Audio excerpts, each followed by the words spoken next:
আর অপেক্ষা না, সব অপেক্ষা শেষ। কারো জন্যই পারভিনকে আর এক মুহূর্ত কষ্টে রাখতে পারবো না। মাওলানা সাহেবকে বলো আজই দাফন করো।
Thank you. আচ্ছা ওই ইন্তু যে তাড়াহুড়ো করে বেরিয়ে গেল, কোথায় গেল জানো কিছু?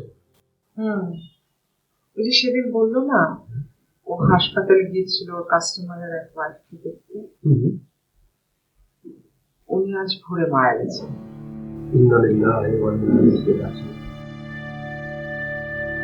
সকালবেলায় মৃত্যু সংবাদ শোনার পর থেকে খুব খারাপ লাগছে। মানুষ কখন কোথাও যে চলে যায় কেউ বলতে পারে না। ধীরে ধীরে তো আমাদের সময় ঘনিয়ে আসছে।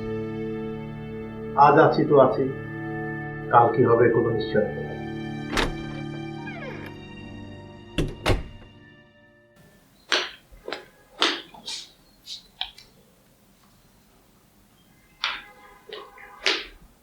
আজকাল বাইরে যাওয়ার সময় ভুলে যাওয়ারও প্রয়োজন বোধ করো না?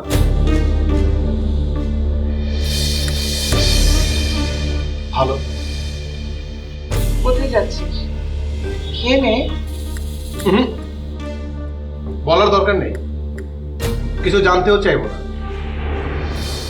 তুমি তো বড় হয়েছো, তোমার আলাদা একটা স্পেস তৈরি হয়েছে। খুব ভালো। খিদে লাগলে খেয়ে যাও, জোর করবো না। অবশ্য তোমাকে জোর করে তো কোনো লাভ হবে না। কাল যা দেখলাম, যা দেখালে তুমি কাল,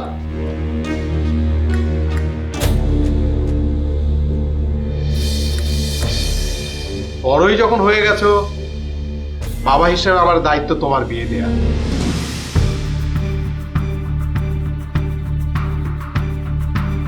অলরেডি তোমার পাত্র খোঁজা শুরু হয়ে গেছে।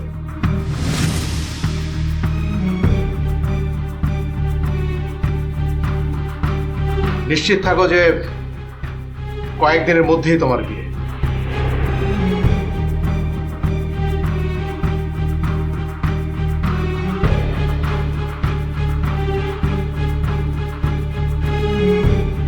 বাবা হিসেবে শেষ দায়িত্বটা পালন করো, তারপর আমাদের দায়িত্ব। স্বামীর সংসারে গিয়ে তুমি যা খুশি তাই করো, যত খুশি স্বাধীনতা চর্চা করো।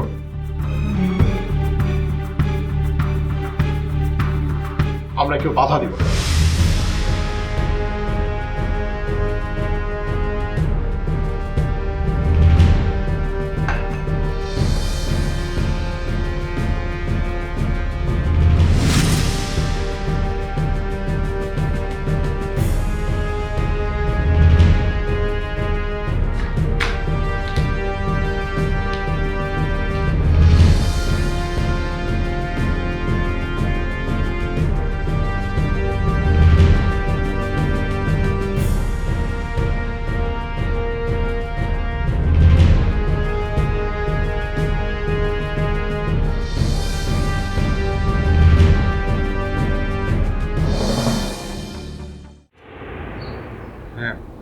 যিনি অসুস্থ ছিলেন উনি মারা গেছেন।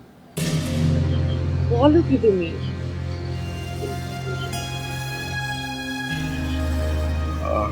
ওনার মেয়েকে অনেকবার ট্রাই করলাম, কিন্তু কোনোভাবেই যোগাযোগ করতে পারছি না, ফোন বন্ধ পাচ্ছি।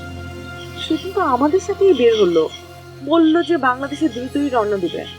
না, উনি বাংলাদেশে আসেননি। আরে শোনো, তোমাকে যে ঠিকানাটা দিয়েছিলাম, পারলে সেখানে একবার যোগাযোগ করো, ওনার মায়ের সংবাদটা দিও। আর যদি বাংলাদেশে রওনা হয়ে থাকে তাহলে আমাকে ফোন করে জানিও। রাখলাম। ওকে, রাখ।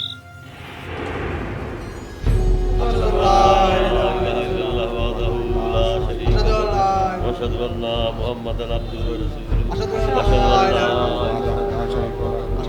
إلا الله وأشهد أن محمدا عبده ورسوله أشهد أن لا